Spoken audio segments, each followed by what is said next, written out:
All right, guys. So we're going to go into section 7, which is essentially our sales training. So let me turn off the music here real quick.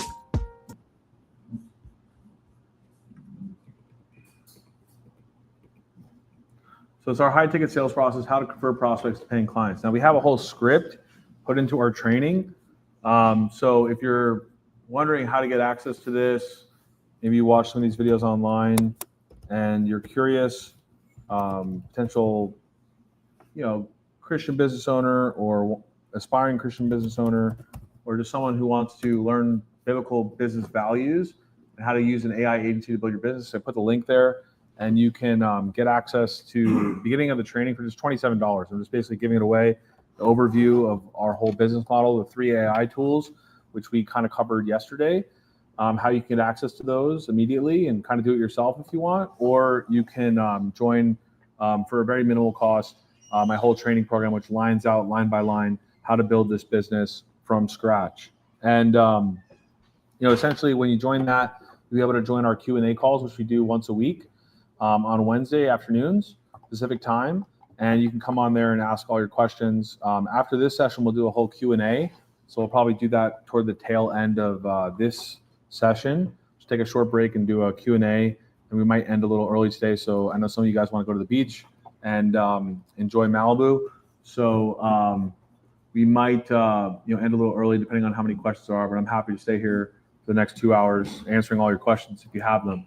So why don't we talk about this, the high ticket sales process, how to convert prospects to paying clients. This is really the secret sauce when it comes to building an AI business, like how to close $3,000 to $5,000 a month clients with confidence. This is really kind of how we were able to do this at the beginning. Like I learned this sales process. It's kind of a hybrid. I say there's really like 4 people that kind of inspired this sales process, and I'm fine giving kudos to them. One of them is named Kevin Nations. He kind of like invented the strategy session. He's based in Vegas, online coach, business guru. And then Sam Ovens kind of like took that to the next level with his consulting.com program. And then we had some like trainings with some sales experts for our sales team. So 2 years ago, we had Jordan Belfort, who's the Wolf of Wall Street. We flew him out on a private jet to spend 6 hours with our sales team. And he did a keynote address at our holiday party. Not really the best guy, right? Like he went to jail like for all the unethical things he did, but now he's like passionate about helping sales professionals do the ethical thing and sell ethically. And he knows his stuff. If there's anything else about Jordan Belfort, he knows how to sell. And so he was able to teach us a lot of great principles on how to provide value and sell people high ticket. I mean, the last guy is a guy named Jeremy Miner, who's kind of new to the scene, but you guys probably know a lot about him.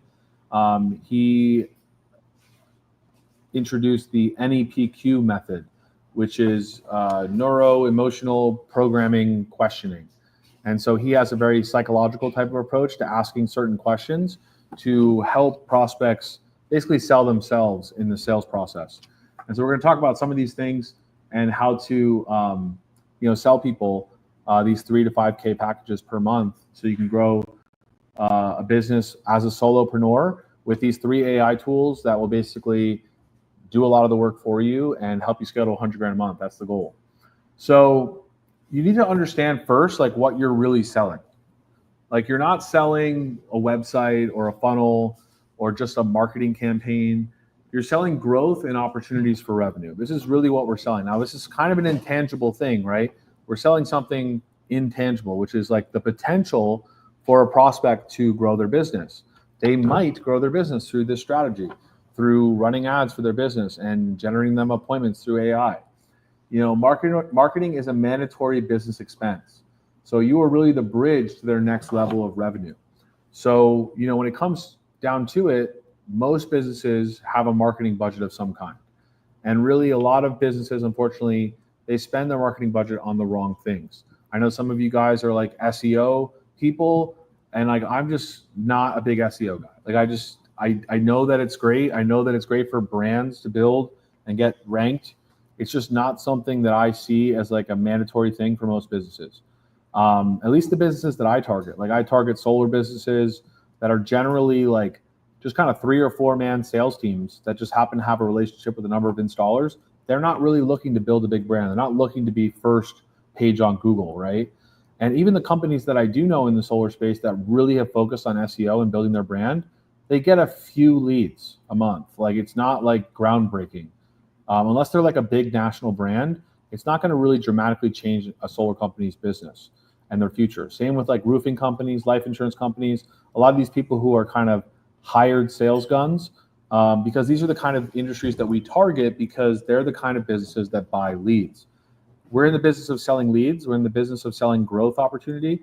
And frankly, SEO takes a long time. Like those of you who know you do it, like it takes a while. It takes a while to build up. So we can often get clients to sign up with us because their SEO is going so slow. It actually helps us because people are working on their SEO. It's taking so long that we can actually say, hey, we can actually get you results a lot faster.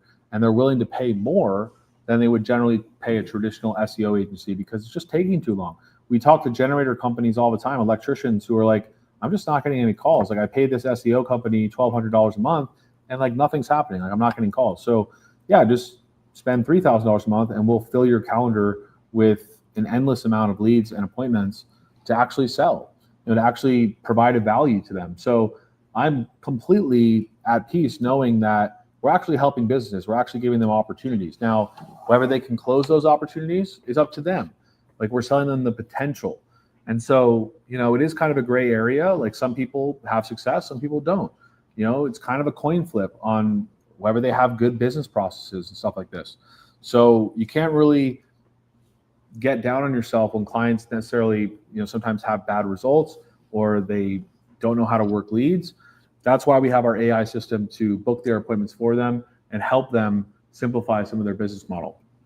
So a big thing when it comes to sales and the process of sales is that great closers talk less. I always tell my salespeople when I'm training them, I want them to basically talk 20% of the time. Like 80% of the time on a sales call, the prospect should be talking. And so great closers ask questions. They don't really pitch. Yes, there's a time and place for pitching and explaining the service and telling them what they need and how your solution solves their problems. But you really want to be asking a lot of questions.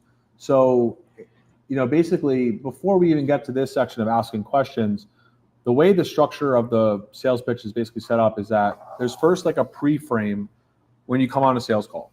One of the biggest mistakes that salespeople make, we learned this from Jordan Belfort, is that they don't do three things when the sales call begins. Number one, you want to make sure that the prospect knows that you're an expert in your field.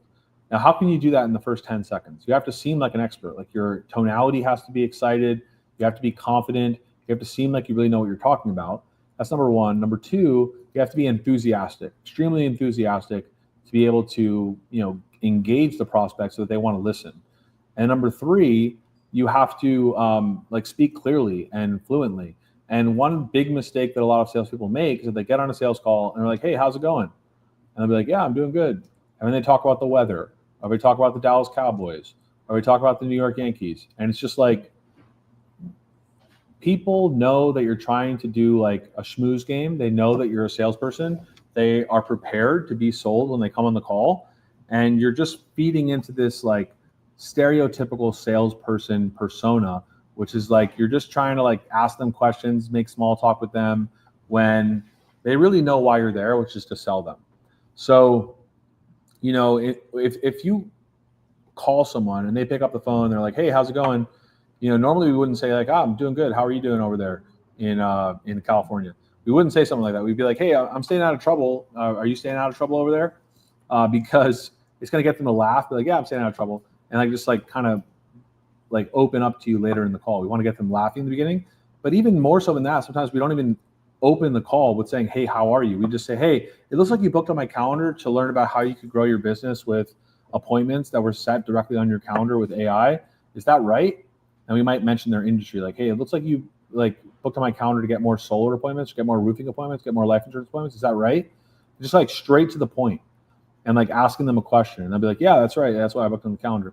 And then we'll be like, this is called the pre-frame of the script. And you can get access to this script when you join the program below at the link below. But essentially we say, okay, so really how this call is going to go is I just have to ask some questions about your business, kind of learn where you're at to see kind of what you're doing for marketing now, and then see kind of where the gap is, where you want to be, and then see if we might be able to meet that gap and help you get more appointments and more sales.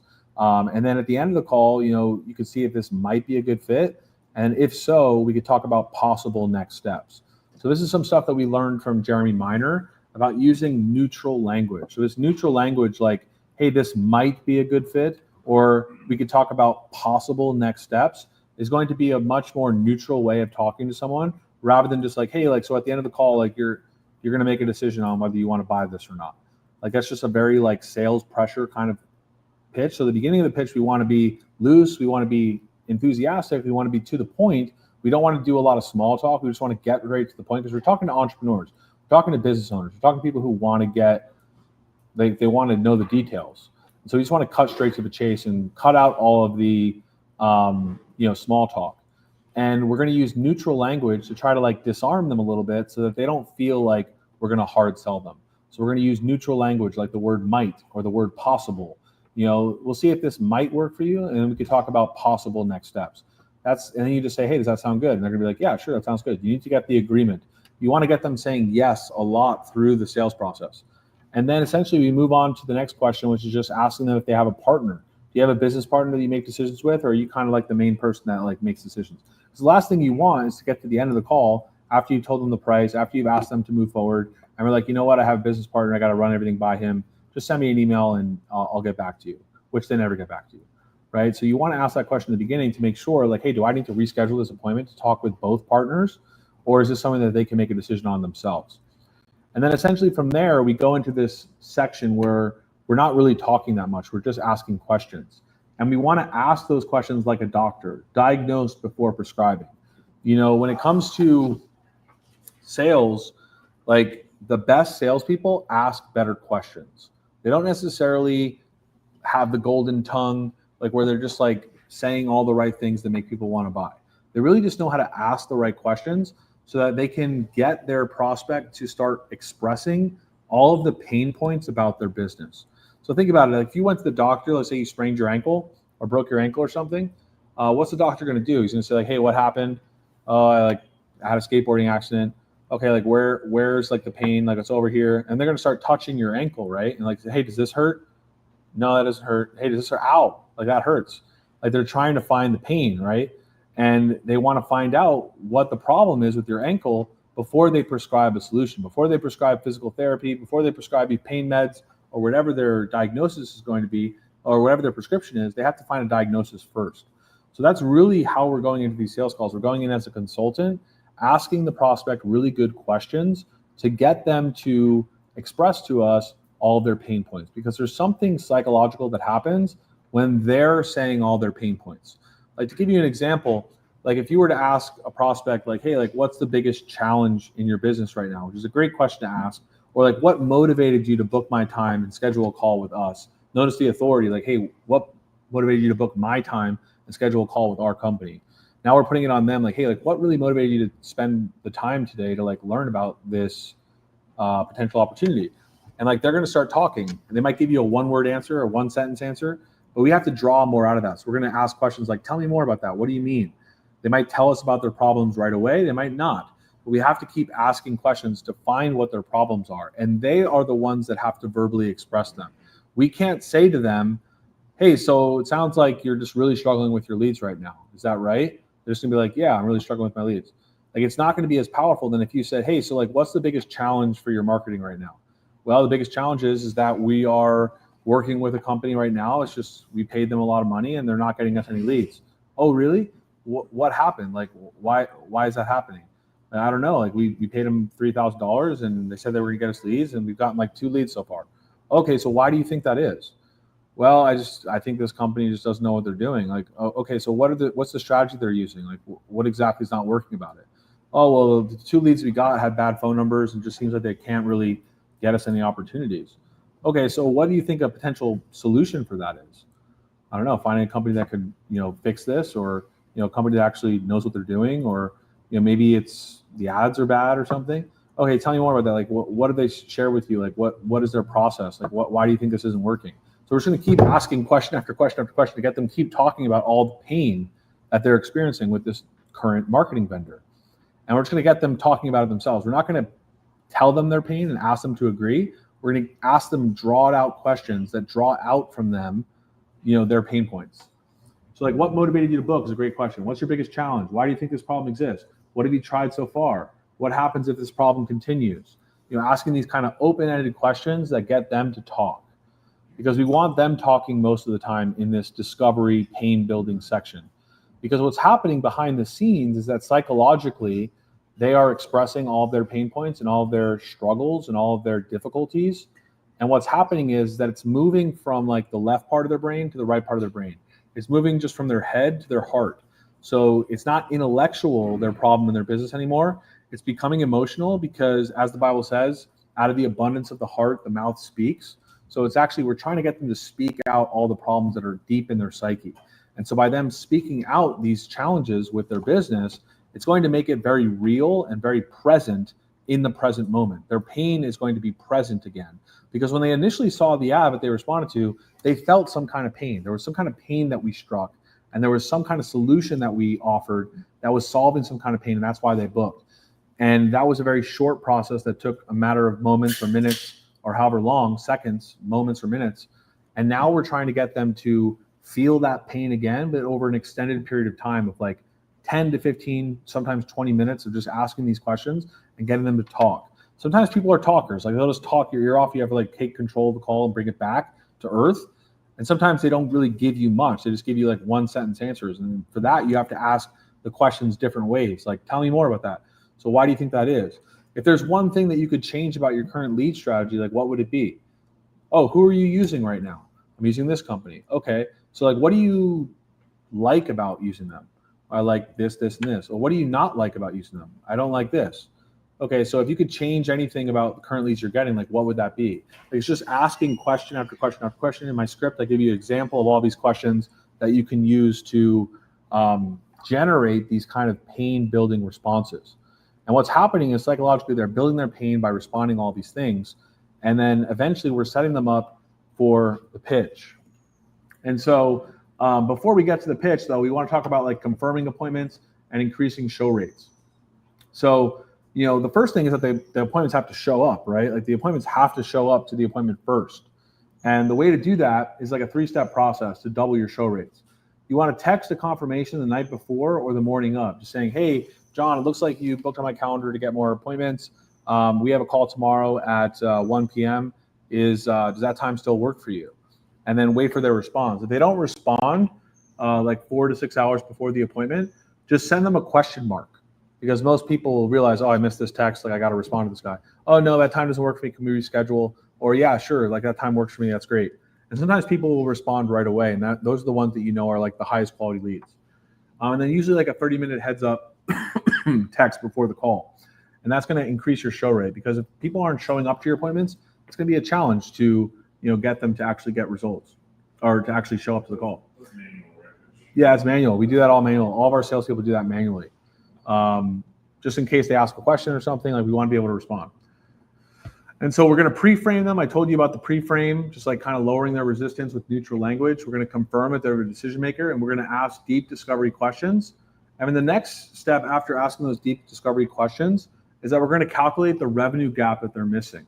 So essentially what we do is we ask them like, hey, like what is a average project or average job or average deal or average sale worth to you?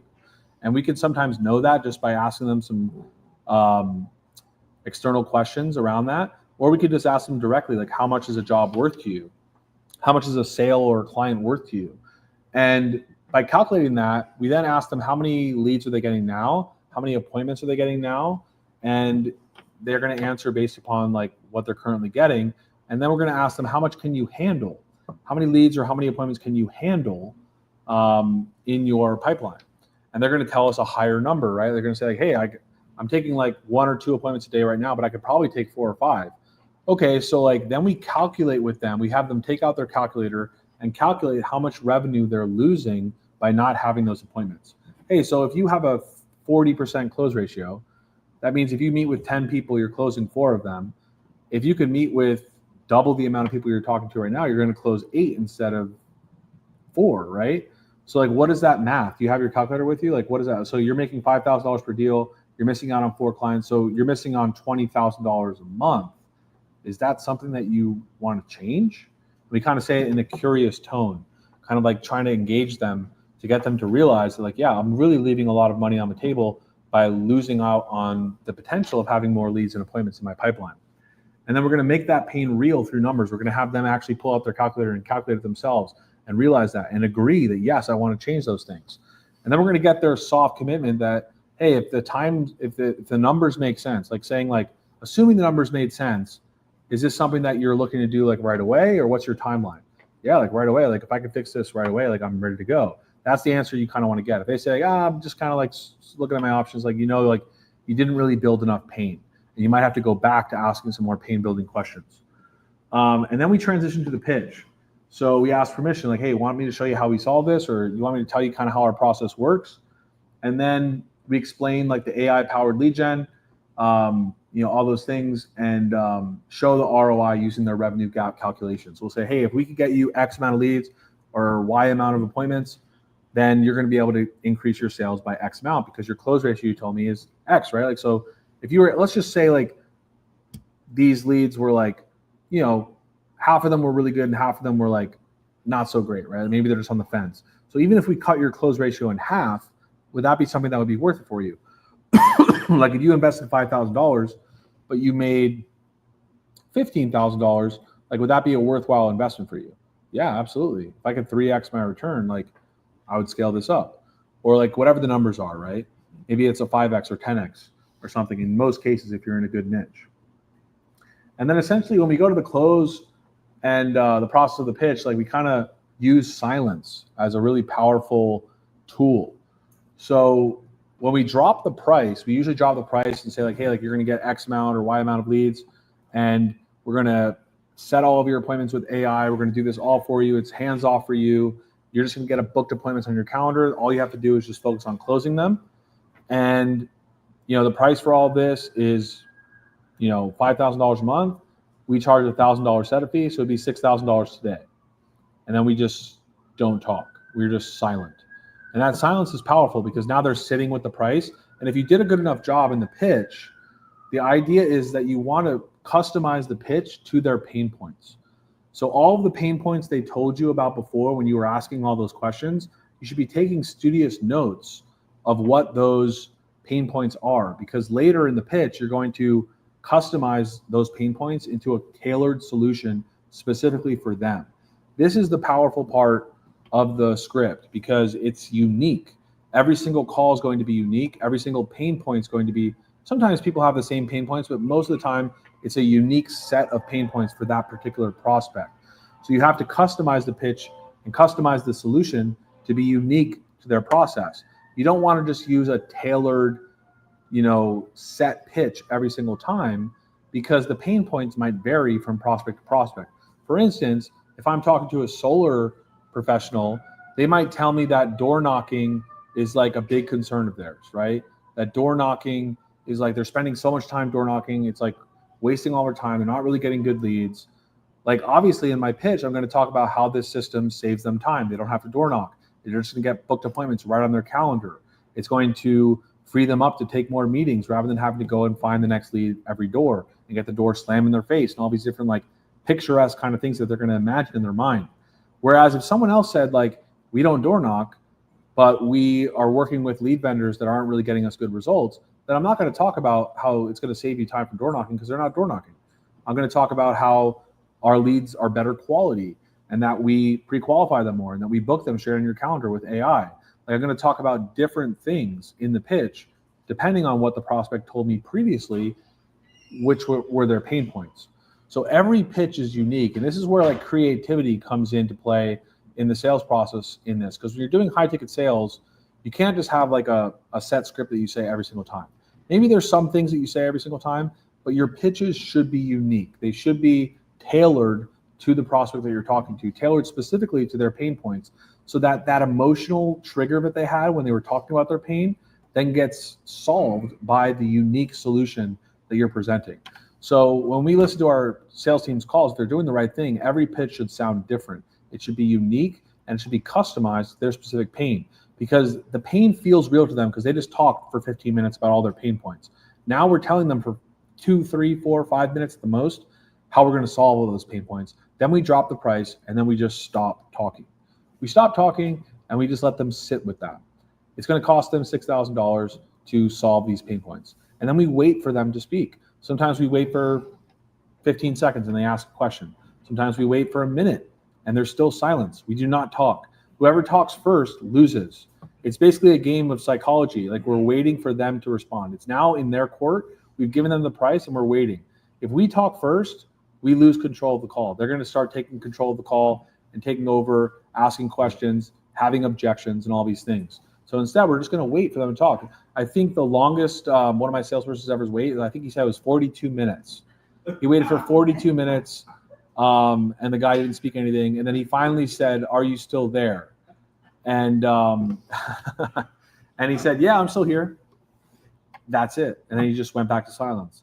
And then after another minute, he finally started asking questions. So, 42 minutes. 42 minutes, just complete silence. Didn't hang up. He's just sitting there, like thinking about it, thinking about buying, right? The prospect said, "Are you there?" Like I train my sales people; they will not speak. They will not speak. That was awesome. Yeah. Came across some Jedi right there. Yeah. So we just don't talk because whoever talks first loses. You got to really realize it's kind of a game of cat and mouse. They want to find every possible reason to like scratch you off their list, say they're not going to use you. They're trying to find some reason to not buy, and it is kind of a psychological game a little bit. So we do not speak. We wait for them to speak, and then once they speak and they maybe ask a buying question, we might answer it, and then we transition to the close. And that's where we're just like, hey, I know it's $6,000, might seem like a lot. So what we do is just a $100 deposit to start today. And then if you do start today, do that $100 deposit, we'll waive the $1,000 setup fee. So the setup fee is completely free. We just set everything up for you for free. We can get you leads starting as soon as a couple days because we're able to build these campaigns pretty fast for you. And we're going to build a custom around your sales process. So it's just a $100 deposit today. Let me just get some basic info, and then we can start the process of booking an onboarding call to go over how to build this campaign custom around your process. And then the salesperson just simply goes through gathering information. So I have your email on file as blah, blah, blah. I already have their email. Is that right? Yeah. All right. Perfect. That's where we'll send all the info. And then your phone number is X, blah, blah, blah, blah. Yep, that's right. Okay, perfect. And what's your company name? Give the company name.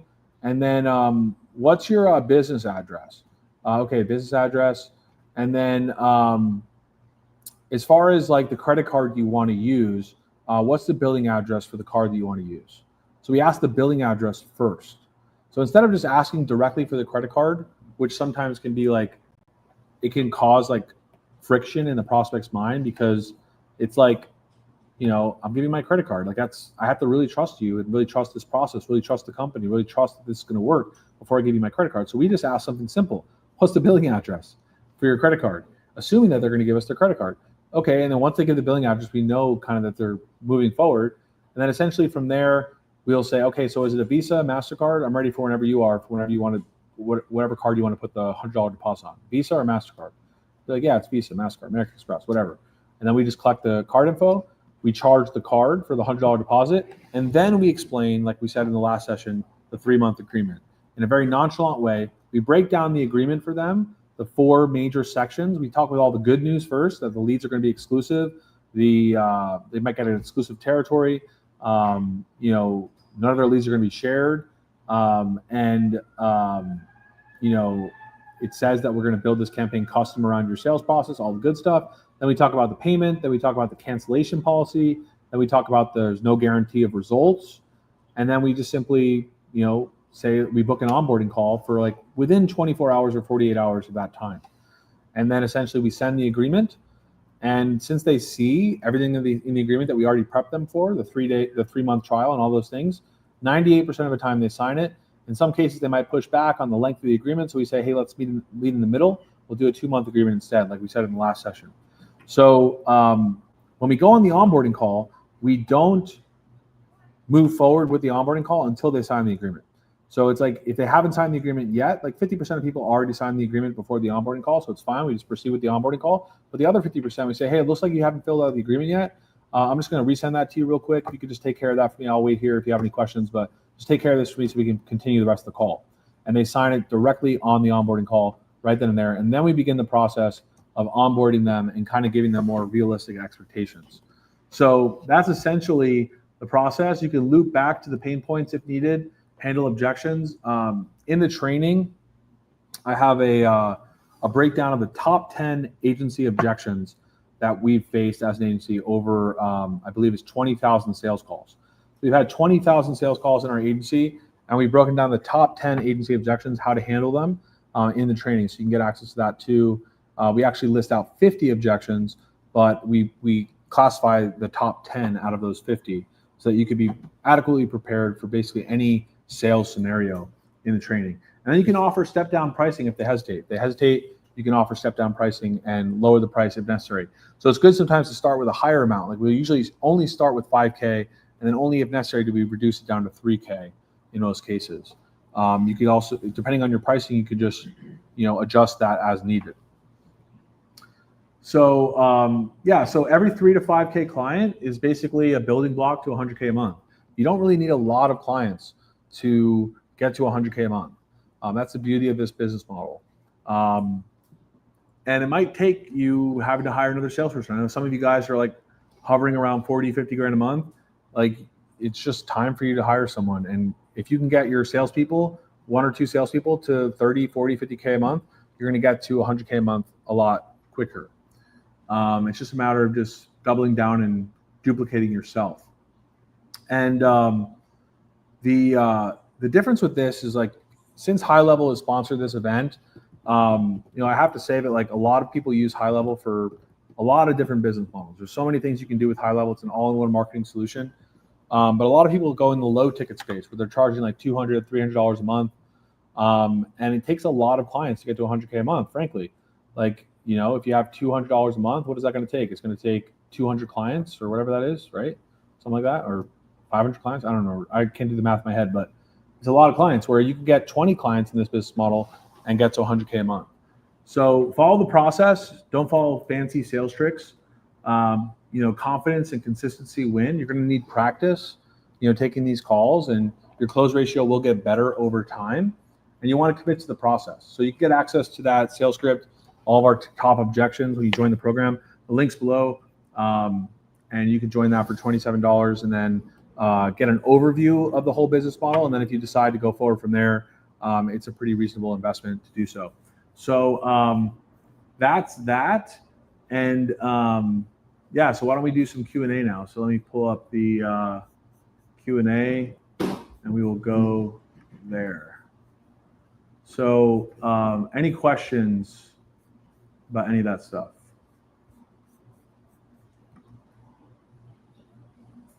Q&A. All right, that's cool. Yes, Eric. Yes, let's see.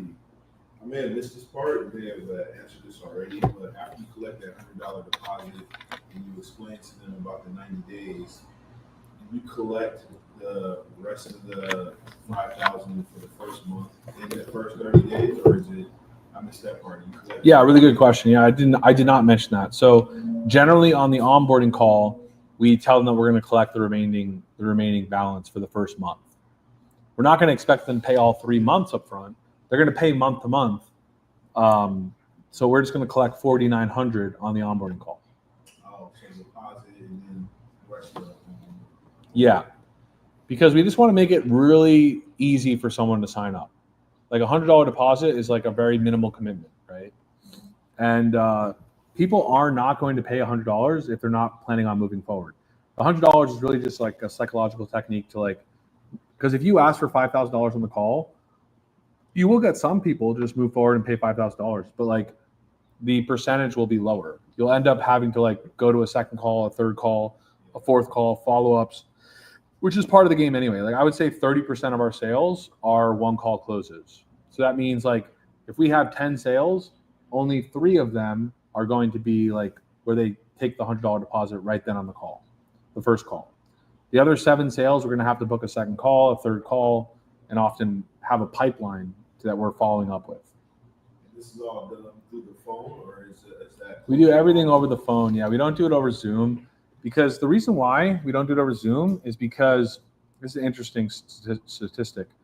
So I had 2 salespeople, and just to give you an example, so we had, I told you guys that we had like 12 salespeople at one point.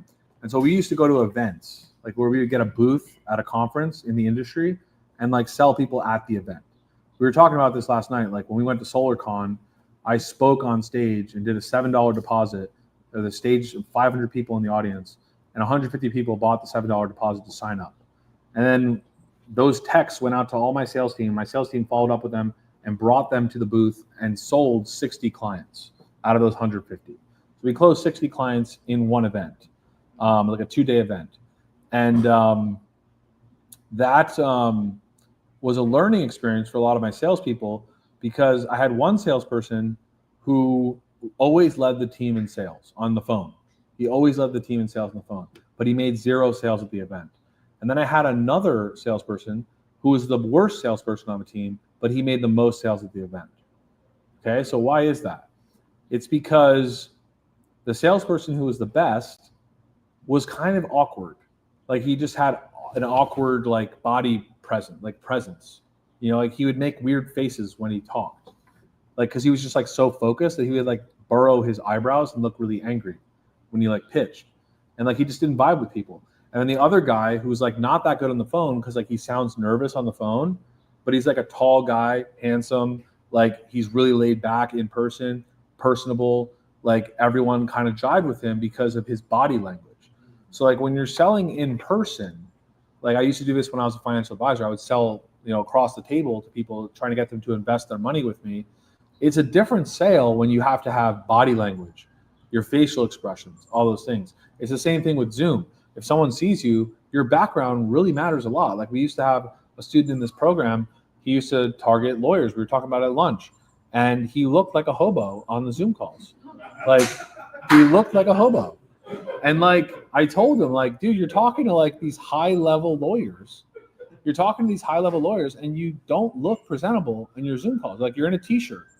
Like they're not going to take you seriously. Like not only just the things you say are kind of like abrasive, but like you look like you don't know what you're talking about, right? So like get a suit, like put on a nice watch, and like talk to these lawyers like you know what you're talking about.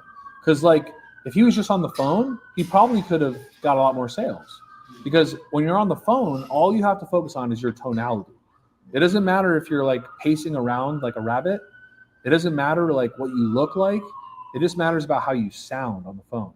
But when you incorporate Zoom, like there's a lot more. So like if you're selling on Zoom, like when you're asking the questions, like the discovery section, you have to be like back, like on the Zoom, like just kind of chill, like just ask questions, like you, like very reserved. But when you're pitching, you have to be like close to the camera, like you're pitching, like try to keep them engaged. So it's like all that kind of stuff you have to like think about differently. The body language, the presentability of being on camera, all those things factor in, like the quality of the camera, like how it looks, you know, all that kind of stuff plays into whether you make sales.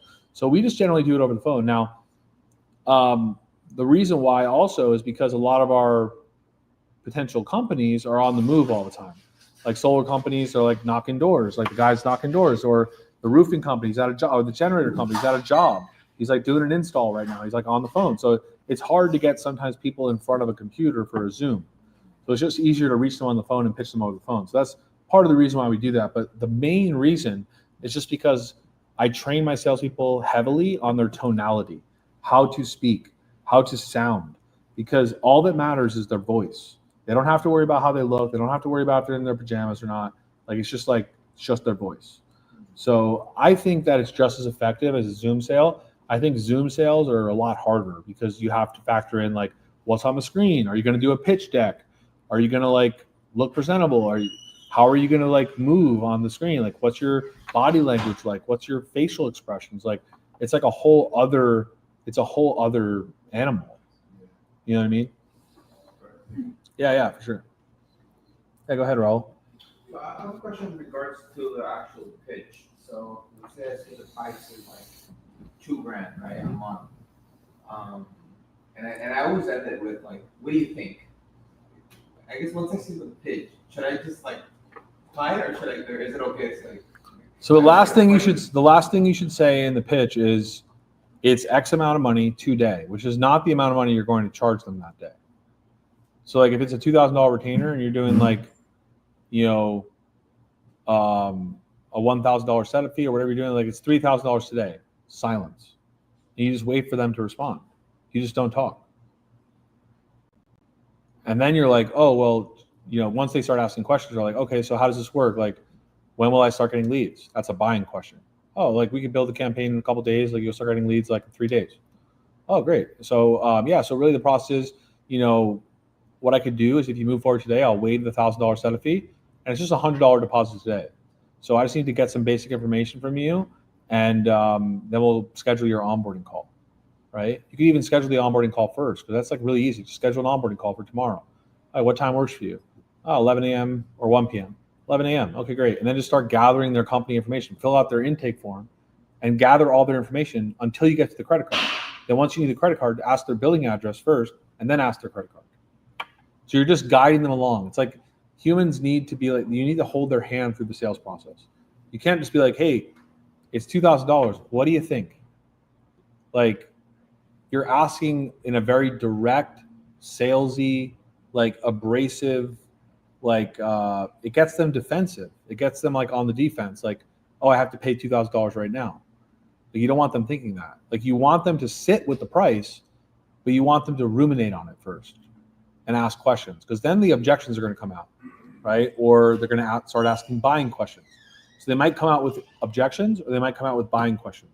If they come out with buying questions, if they ask a buying question, I'm answering the question and then transitioning right into gathering their information and just assuming the sale. It's like it's a really big sales technique. It's like the assumptive sales technique. It's just like guiding them around it. It's like when my stepdad used to sell guitars at Guitar Center, he'd like take out the guitar. Oh, I think this would be perfect for you. Like they try it out. They'd play Sweet Child of Mine or, whatever, Enter Sandman. And like, yeah, I think that sounds great. Like it looks great for you. So like, yeah, let me just grab the case in the back and then we'll go to the register to take care of it. We have really great payment plans and everything. So and then he just leaves. And it's like grabs the case, like puts it in the case and like walks him to the register. Like, what's the guy gonna do? Like, then he like handles the objections. But like, if he just goes along with it, he's just gonna guide him to buying that guitar, and people are gonna go along with it because they like the guitar. So like, it's the assumptive sales method. Did you reintroduce deposits? Yeah, we did. When? I don't know. Recently? We're always testing different things. Yeah.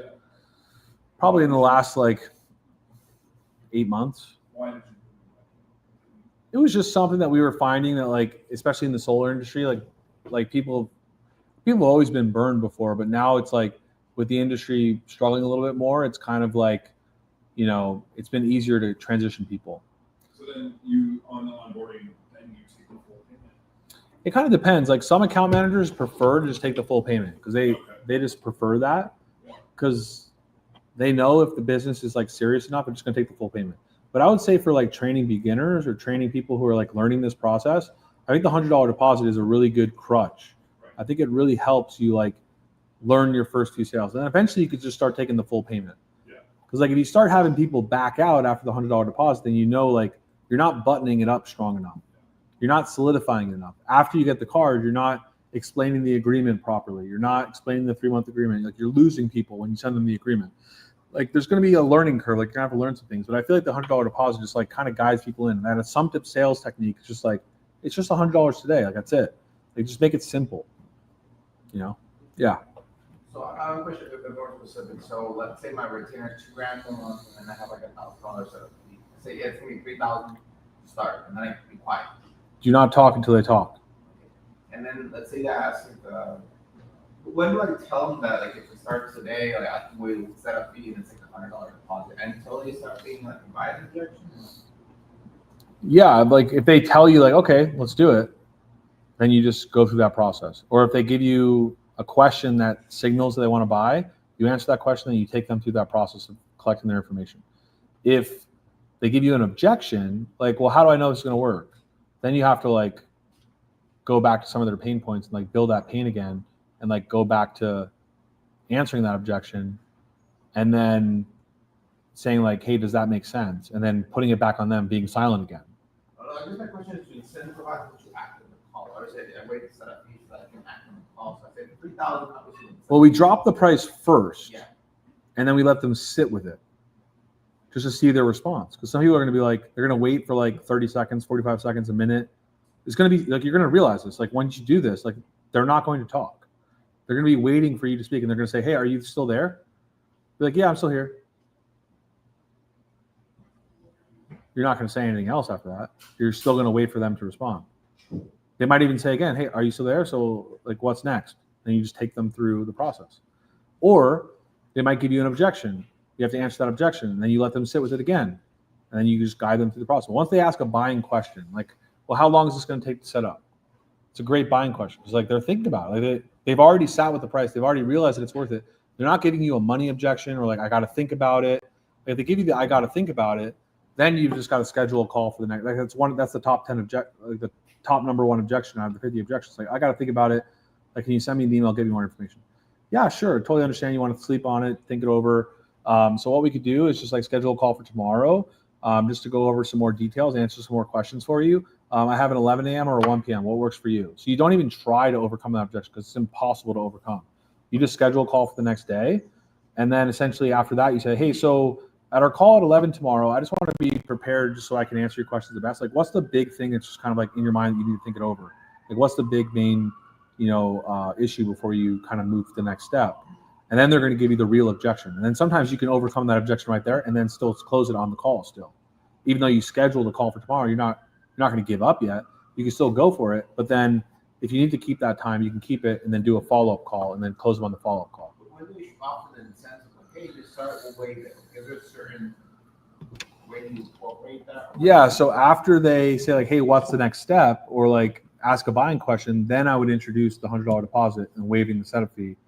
And then I would take them through the process. And only if they show like they want and stuff. So Yeah.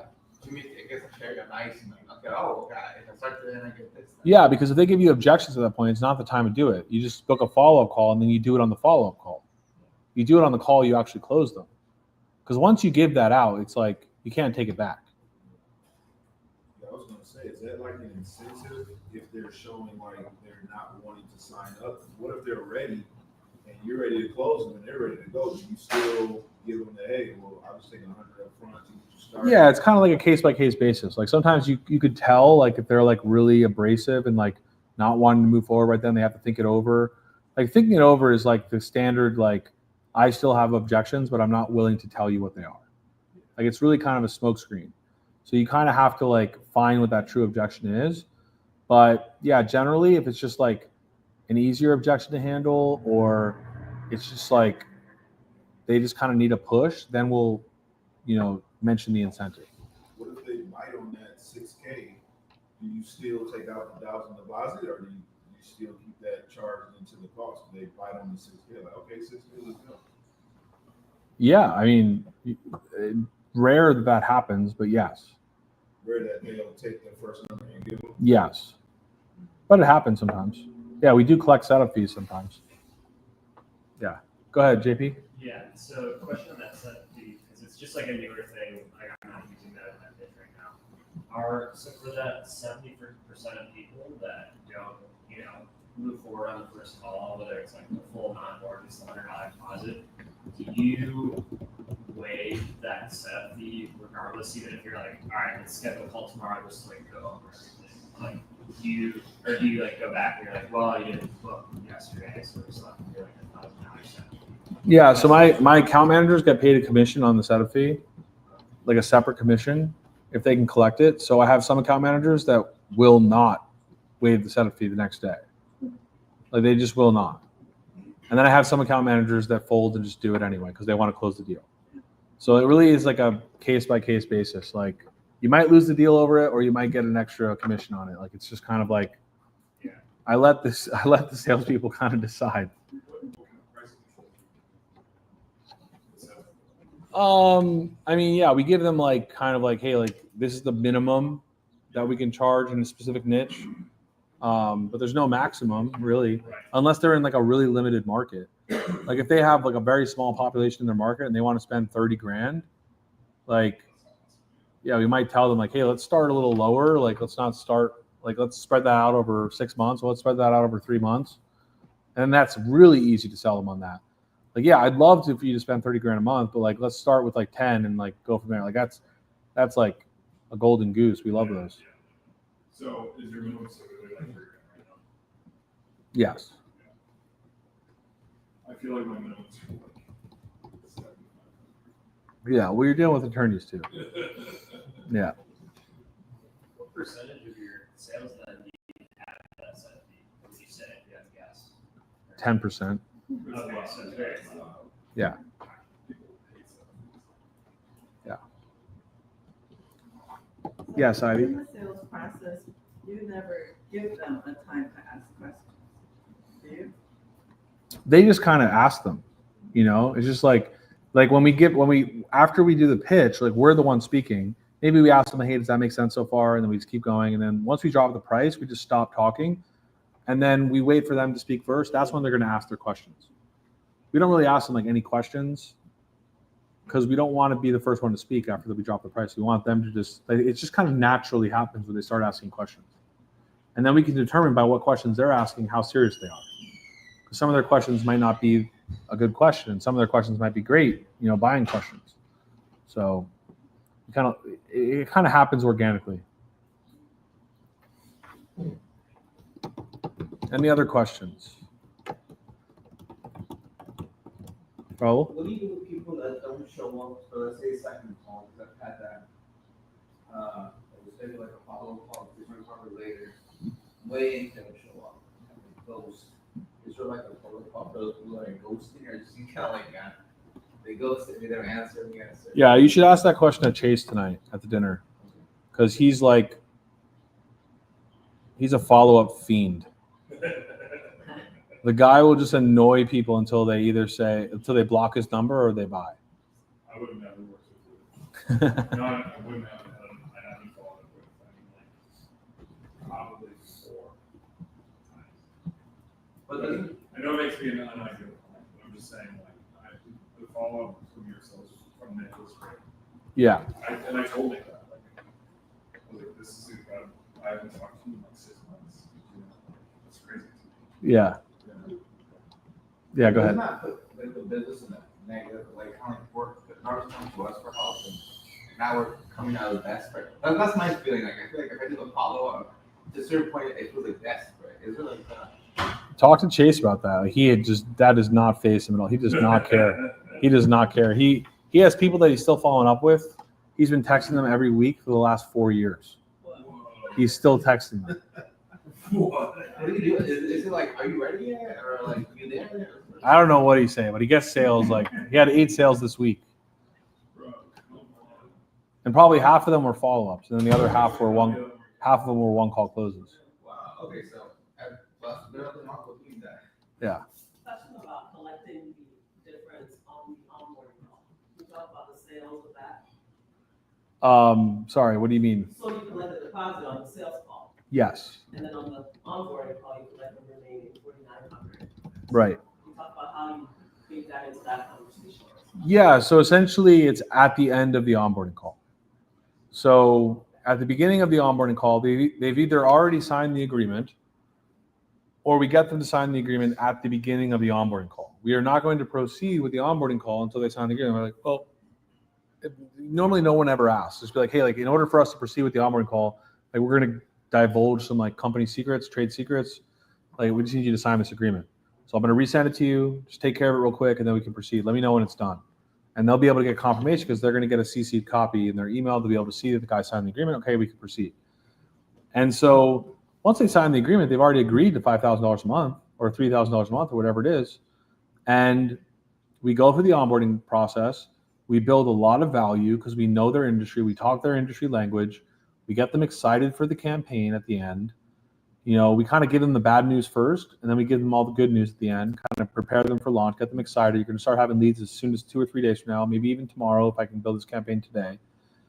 And they're excited. And then we just basically end the call by saying, hey, so we're just going to take care of the remaining balance on your card. Let me know if I'll reach out to you if anything happens, if the card declines or something, you got to call the bank or something. Sometimes that happens on the first transaction. But, we'll just take care of that. And then, we're excited. I'll call you once the campaign launches and once you get your first lead. And then if you could just like, let me know the first time you book an appointment or the first time you make a sale, like shoot me a message. Just let me know when that happens. Cause that's going to trigger them booking a growth call with them to get them to increase their spend.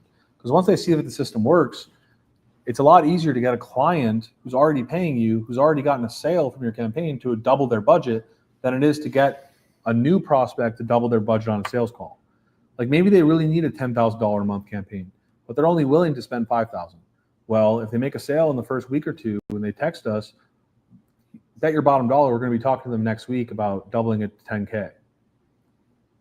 So giving them the heads up about that 1,500 of the remaining balance in the discovery call? Like the first call? No, it's just all the $100 deposit and like booking the onboarding call for the next day. Like we'll talk on the onboarding call next. We tell them about the agreement. We tell them like how much they're going to be paying, so they already know what the real price is. They know it's not just $100. But they know they're going to be committing to $5,000 a month. They don't really know unless they ask a question like, "Hey, when do I have to pay the balance?" Like, "Oh, like we'll take care of that on our onboarding call, and then we'll launch your campaign a day or two later. You'll start getting leads immediately." It's like they've already given you their credit card, so like once you experience this the first time, like you'll see like prospects change once they give you their credit card. Once they give you their credit card, they trust you. They wouldn't have given you their credit card otherwise. That's why when we explain the agreement, they're just like, okay, that makes sense. Whereas if we explain the agreement before they gave us the credit card, they don't trust us yet. Now they're like, oh, it's a 3-month commitment.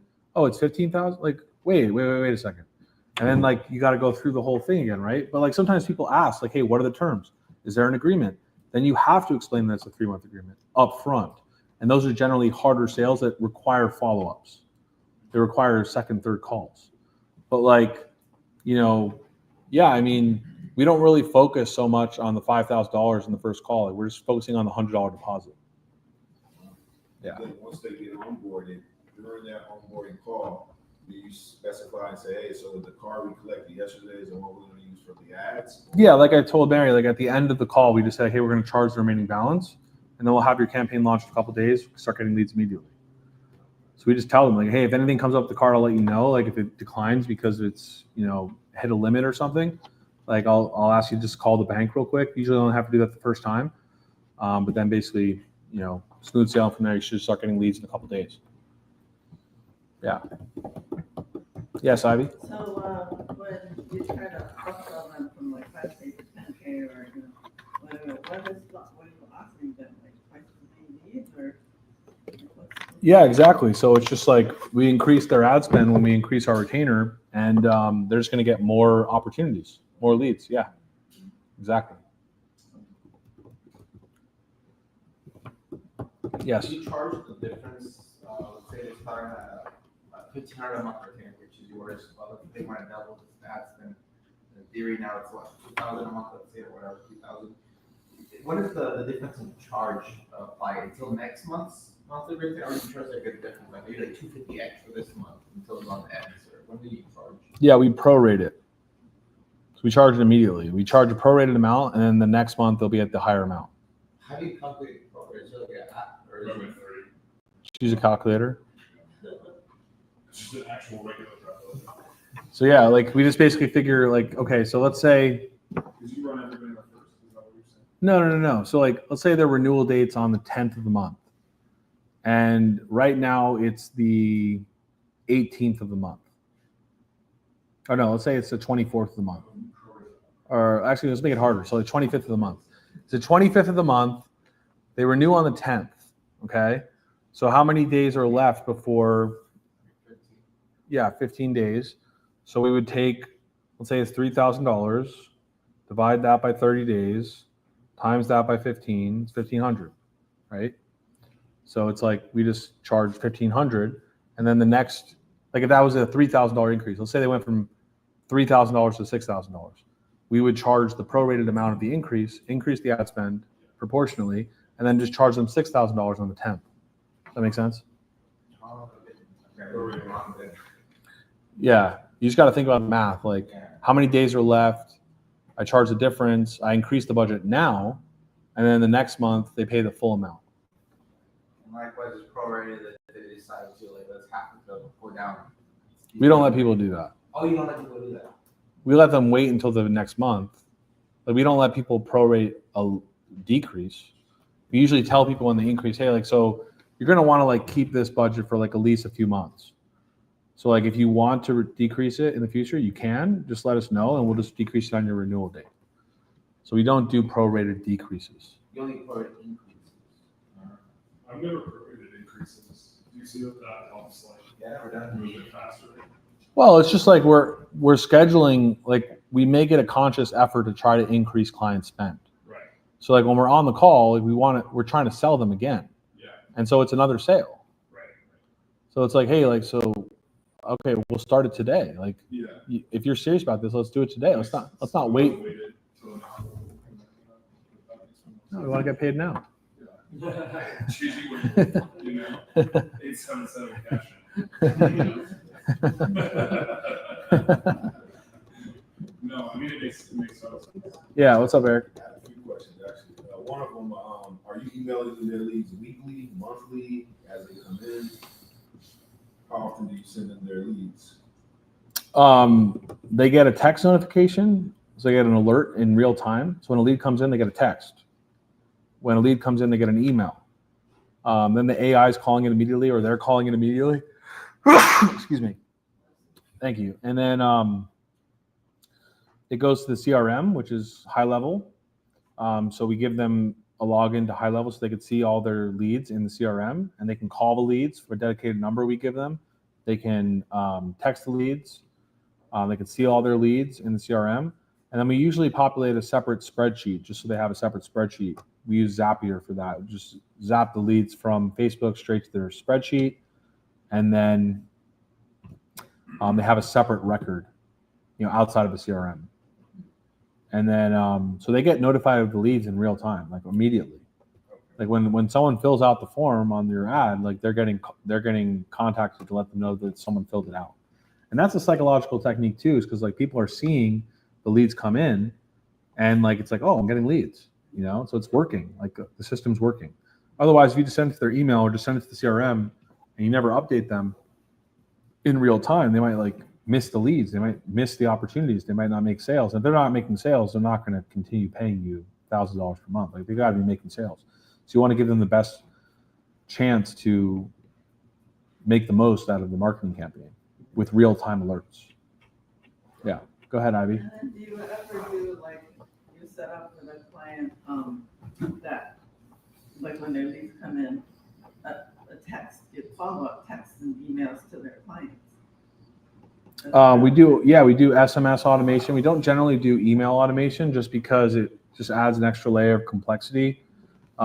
We could, it's just that I found that email deliverability now is just so challenging.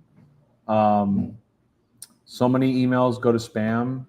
And like when a client's only getting like 100 leads a month, let's say, like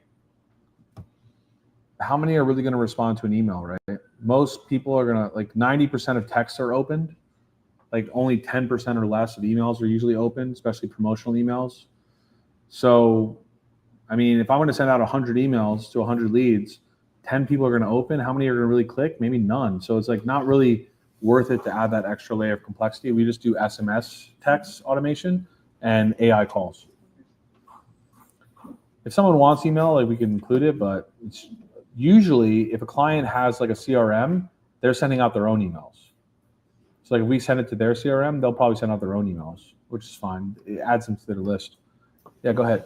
Do you give monthly reports to your clients? No, never. Never. Yes. Is it just because like a little bit emotional to see like 1 month was less leads and the other month is it, I guess that's the logic. Yeah, you're just giving them a reason to cancel. Yes. They get too analytical. They start looking at it like a stock market chart. Preach. Yeah. Because like think about it. It can only go bad. If the report looks great, that they have so many leads, and you say, hey, the campaign's going great, you're getting so many leads, but they're not making sales, then they think these leads are worthless. Yeah. And then if you say, hey, the campaign's not performing as well as we want to, then they're saying they don't know what they're doing. So like either way, it doesn't really help. The only thing that we ask clients about is like, hey, are you getting appointments? Are you sitting the appointments? Are you making sales? Like that's all we care about. If they're making sales, doesn't matter what the metrics are, what the cost per lead is, how many appointments. It just matters that they're making sales and they're making money. So you don't quantify like cost per acquisition stuff by the nature of your clients? I don't. They're doing it themselves. Like they already are calculating that stuff. If they're smart, they're already calculating that. So you don't want to touch on that's where the term. Yeah, I don't necessarily. I only wanted them to express it to me. So I'd be like, hey, like let us know how your cost per acquisition is. Let us know how the leads are going. Let us know when you make your first sale. Let us know if like things start going out of whack. Just reach out to me and we'll make changes. So we want them reaching out to us if they notice something. We don't want to give them reasons to notice something. So do they schedule monthly meetings to talk about all these things, or just? Usually on the onboarding call, the account manager has the discretion to like tell them how it's going to go. Be like, hey, like, we don't need to do a call every week. Like, things don't change enough in a week's time to like be able to measure results. So what I recommend is like, let's touch base. Like, you know, what would be good for you? Like, what would be like a reasonable time frame that you feel like I'm not just like leaving you hanging? And like some people might say, you know what, like, as long as we're getting leads, like I might reach out to you every once in a while, or like maybe like once or twice a month, like, you know, maybe do a check-in. Like we kind of leave it to the client. Some clients are like, I want to meet every week. And we're like, no, we're not going to meet every week. Like there's no point. Because we want to free up the account manager's time to be able to take more sales calls. So we kind of tell them how it's going to go. But we ask them first, like what they would prefer. Because some people are like, you know what, just check in with me once a month, see how things are going. Rather than like, a lot of agencies are just like, all right, we're going to have a weekly call. We're going to go over all the metrics. And then like, you're just giving them reasons to cancel every week. It's like, it's so true. Yeah. The lawyers ask for it all the time, and I just ignore them, like straight up. Just ignore them. Right. I'll be like, why do you need that? Right. Yeah.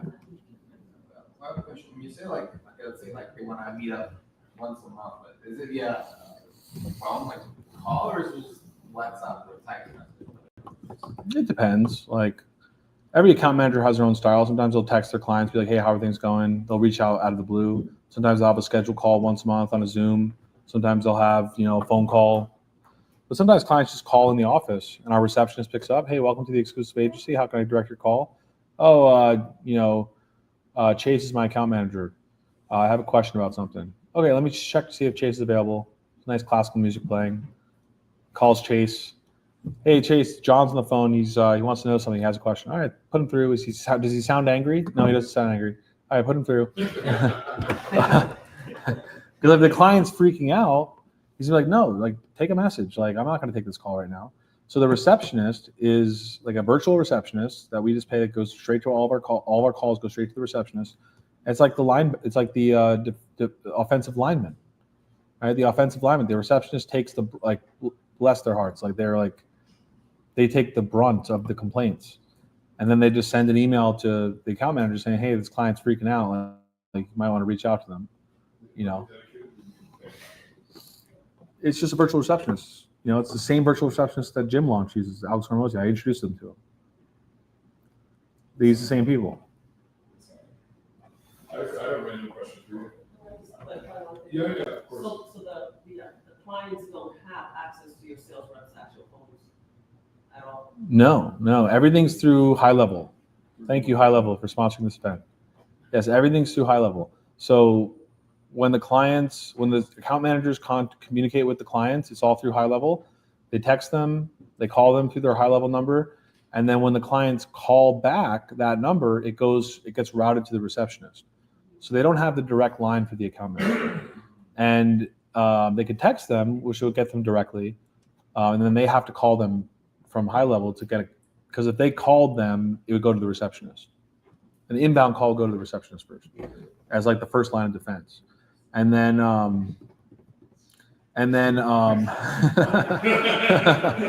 yeah, and then like, you know, essentially, yeah, so it's basically like, you know, that's how it works. And then let me give you an example. So like, let's say I let go of an account manager because they're getting fat and happy on residuals and they're not performing anymore. So I let them go. Now, a year later, an old client texts them back or calls that number. Oh, I saved this guy's number. You know what? I need leads. Let me call this guy I worked with a year ago. They call it and it goes to the receptionist. What's the receptionist going to say? Oh, John's no longer with the company, but I can refer you to our chief manager, like our chief officer, our chief revenue officer, and he can direct you to the best place to go from here. All right, great. And then the receptionist books an appointment on the calendar for that person. So they can book appointments too. So it protects you because now your salespeople don't have your clients don't have your salespeople's direct contact information. Because think about it. If they just texted the old account manager, you know, directly, he might say bad things. Or he might just say, hey, I'm not with the company anymore, sorry. They might call the office, but they might not. So I want those calls and those texts to go back to the company.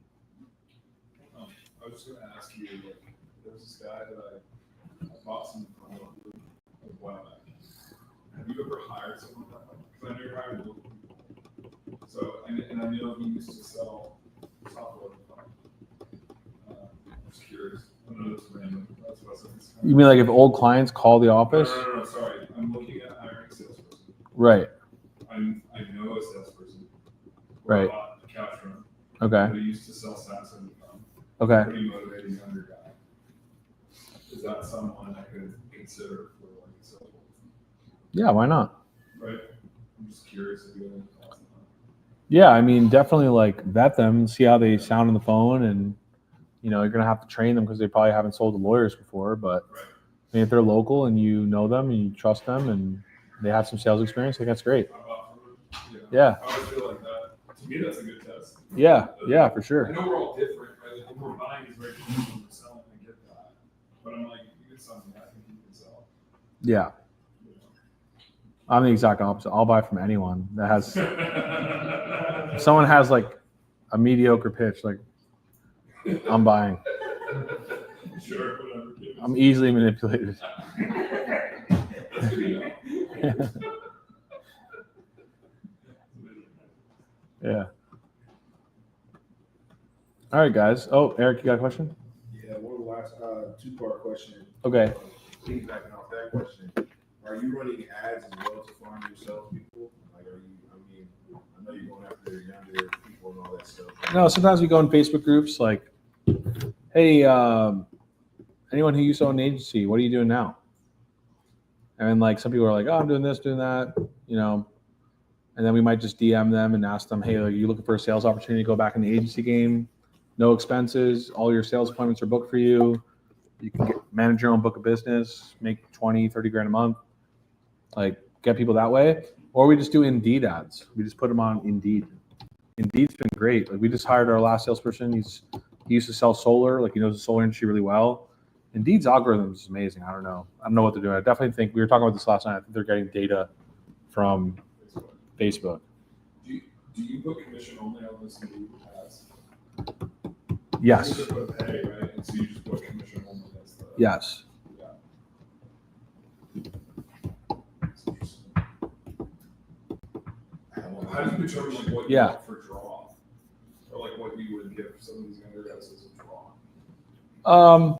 You know, usually just enough to like cover their expenses. You know, kind of a case by case basis. I don't normally do draws. I usually try to find people that have like some savings set aside that, hey, can you like build this up in like the next 2 months before you start making a lot of money, you know, because like my goal for them is to sell 3 to 5 clients a week, like by the second or third week. So like they're already making like $2,000 a week by that time because of the upfront commission. Right. There's a residual commission, but there's also an upfront commission. How much is the upfront commission? I usually pay like, I don't know, 20% or 30% of the retainer. Okay. Yeah, Of the initial like trial, is that what you're saying? the initial retainer. So like if the retainer, so like I say it's 5K, it's a 3K retainer, Yeah. and we would pay 600 Okay.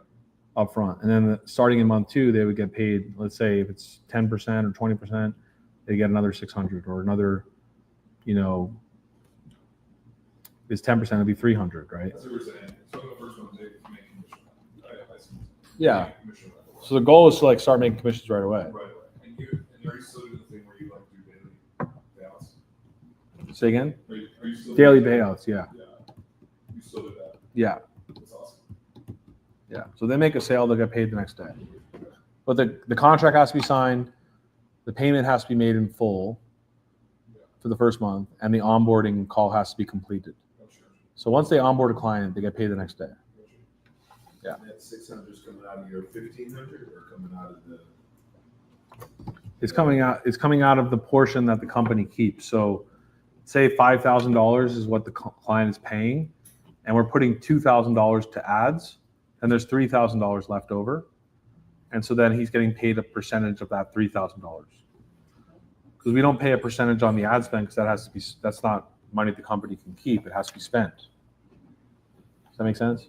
Yeah, because I thought in your model, I thought 1,500 was the company's commission, and then it was like 4,000 or something, 3,500 was the ad spend.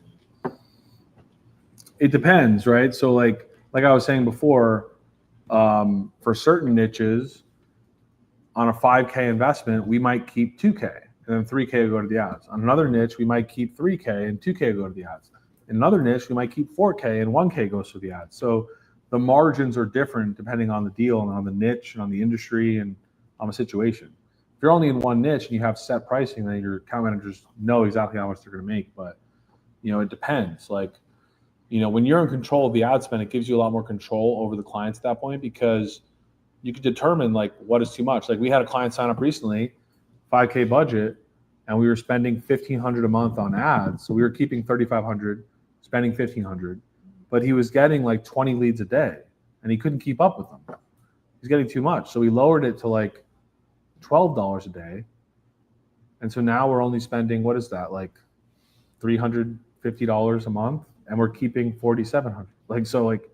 It's like, and he's making sales, he's happy. So it varies, depending on case by case basis. Like if a client's getting too many leads, it's a good problem to have. We're just going to lower the ad spend because people will actually cancel because they get too many leads. It's crazy, but it will happen. Is that commission, is that a one time or do they get that every month? Is that recurring? It's recurring. So like we pay a higher percentage when they initially make the sale, and then a lower percentage every month ongoing because they're doing everything. They're doing the sale, they're doing the onboarding, they're doing the customer service, they're doing the campaign building. If the campaign has to be changed, they're going to take another template and relaunch it. Like they're doing everything.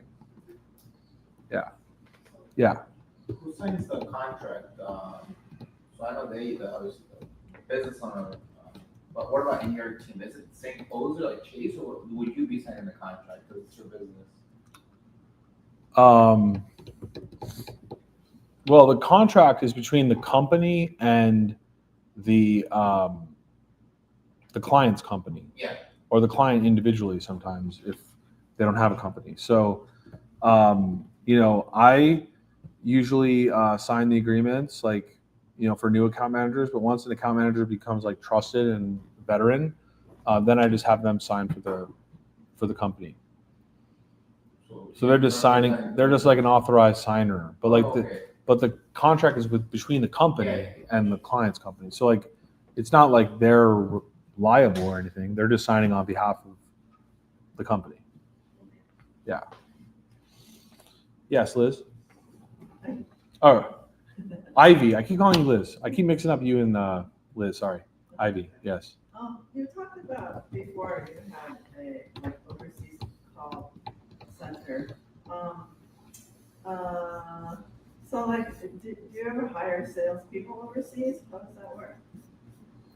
I don't generally hire salespeople overseas because it is a very intense role. It is a very stressful role because it's all commission only. And generally speaking, prospects can kind of feel a little sketched out if they're talking to someone internationally, at least in the United States market. So I know some people who've had success, like hiring Mexican salespeople or hiring Colombian salespeople or hiring, especially if they target the Spanish market, or Brazilians. But I know also some people have done well with South Africa. South Africa, they speak really good English. Obviously, they have an accent, but you don't have to pay them as much because their cost of living is so low in South Africa. But they generally do well as also. I've just never done it. I've just always wanted to have it, in the United States. And so a lot of our account managers over the years, were in like various states. We had people in like 8 or 10 different states at one point. And then recently, just this year, we started only hiring people local to Las Vegas because I want to be able to have them come into the office anytime I want. Because I want to keep tabs on them a little bit more. So we've been doing more locally. Yeah. Yes, I have a Mary. follow-up question with a comment you had about if the leads are too much, you down. Yeah. And so in that case, if the client wants more leads, ethically, do you allow the existing budget to spend more, or do you upgrade them to a higher tier? It depends. It depends on like what their cost per acquisition is. if they are closing deals at like a really good cost per acquisition, even on their current budget, then sure, we're going to increase them. But if they're like, hey, like I got a good amount of leads, I made some sales, like, I want to get more leads, like I want to increase it, then we might just increase it slightly and then maybe increase their ad spend or something. But that hasn't really happened yet because people are getting so many leads. Like in this one niche, in the generator niche, they're just getting so many leads. It's kind of like they don't have the capacity to even increase. You know what I mean? It's like they can't even think about it. Like I'm trying to convince some of our generator clients and having our account managers convince them to like hire more salespeople, expand to other locations. Like we have one generator clients in 3 states. Like he'll take all the leads he can. So it's not the same as that other client who's getting like 75-cent leads, just like a crazy market. Like he's only one guy, like he can't take on more, So it depends. It's a case by case basis. Yeah. I got a few questions, but Okay, at the sure. time, I'll just ask this last question. All right, no I worries. know you put down a list of niches, and I know we spoke about them, but I'm just curious, what are your top 3 niches? Like, what should the Well, top obviously, 3 I'm gonna like tell you the ones that I'm in because I chose them and because I like them. But I mean, it really depends. Like, I would probably work with like a number of different companies first and like find your niche. Like, I wouldn't necessarily go into solar. Solar sounds good; they make a lot of money, but the industry is really struggling. Like, if we didn't have an established brand and people knew us for the last 6 years, 7 years, 8 years, like, I don't think we would be as successful as we are. A lot of people going into solar right now are failing. But you want to find a niche where people make a lot of money. Like I know people that, like, for instance, like I have competitors of mine who are in solar. They were like our top 2 competitors with us. They've left the solar industry. One of them does personal injury lawyers now, and the other one does med spas. So like they pivoted completely out of solar 100% for the most part. They still do a little bit of solar, but not as much. And so, I would try to like get a couple different clients in like a few different niches and see which ones you like. Because like there might be one niche that like you can sell them really well. Like we've seen this happen, but like it's harder to get them results. Like roofing is one of those niches. Like it's easy to sell them, but it's like harder to get them results depending on like a number of factors. Then that could be that it's harder to sell them, but it's easier to get them results. So it's like you kind of have to like weigh the options, right? So, starting out, like I would probably, go for like the industries that have the most money, which are going to be like in the financial space, insurance or home improvement or, chiropractors or dentists or like people who are actively buying leads or marketing and that have the budget to do so, but when you join the program, you'll see like I list out like 80 different niches and give all the pros and cons. It's like a pretty in-depth training on that. And then once you do find that niche and you hone it down, you got your one offer, and you're sticking to that offer, and you're walking through the close, and you're getting there. And then they say, do you guys also do content creation? Do you guys also do graphic design? Do you guys also build websites? And you take that side business, or you just say, hey, no, this is what we're focused on. This is what we do. Honestly, no one asked us that. No one's actually that. No. I get that all the time. Oh, really? Do you guys also build websites? Do you guys also do content creation? Do you guys also do email marketing? So, Yeah. I mean, that's great. I mean, if you're more of like a generalist, like I think that happens more often, but like when you're in a specific niche with a specific offer, usually they're interested in that one offer. So we just don't get a lot of people, like we want people who already have a website, because if they don't have a website, they probably don't have $5,000 to spend, like. But yeah, they have one, but they're not happy with it. Oh, right, yeah. They want a new one. Yeah, I mean, like it's fine. Like if you just want to outsource that stuff, it's fine. But I mean, I don't know. Like, I think it is a headache. I think it is like adding more than is necessary. I think it could be a distraction, and like content creation is like it's a whole other animal. Like usually the agencies that do content creation just to focus on content creation alone, because like it's so much work and it's expensive. Like you can't really get a content creation agency for less than $5,000 or $10,000 a month, like minimum. Oh yeah, but I mean like You need like full staff. like a full service like content creation agency is like doing everything. They're writing for you, they're filming for you, they're planning, they're scheduling, they're coming up with strategy. Like that's what Skylar and Santa do, you know? So like they have a whole like they flew out their team members to like come to this event. Like tomorrow and Monday we're just spending all day filming. So like it's like intensive. It's intensive, you know. So you know, it's not cheap to do that, you know. But if you're just like creating some easy posts, like just posting for them, scheduling like basic posts, like sure, there's some people who do it for $300 a month, $500 a month, $1,000 a month, but it doesn't really push the needle, I don't think. Yeah, go ahead. So to piggyback on Ray's question, when you first started, and so you were only doing lead generation, you didn't get anybody asking you anything else? I mean, we have sometimes, yeah. Like sometimes people will be like, "Hey, do you do websites too?" or stuff. Like, it's just not something I've ever really focused on because, like, I'm not going to charge someone more for a website than I would for just the lead gen, right? And like the website, just, I mean, like, I don't know. It's just like you got to think about it. Like we're adding like 50 to 100 clients a month. Like we're busy enough with like what we do. It's just like when you get to a certain stride in the business, like it's just easier, I think, to focus on one thing that you do really well.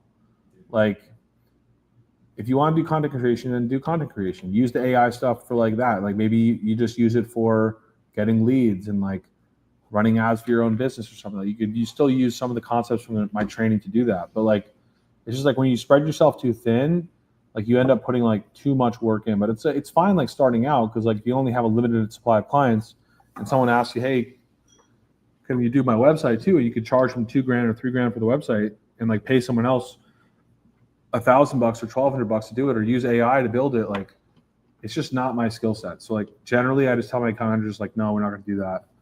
But I don't really hear often like someone asking like, hey, this guy wants to change his website. Like I just rarely ever hear it because my account managers would tell me like, hey, can we do this website for him? And I would just build it with AI.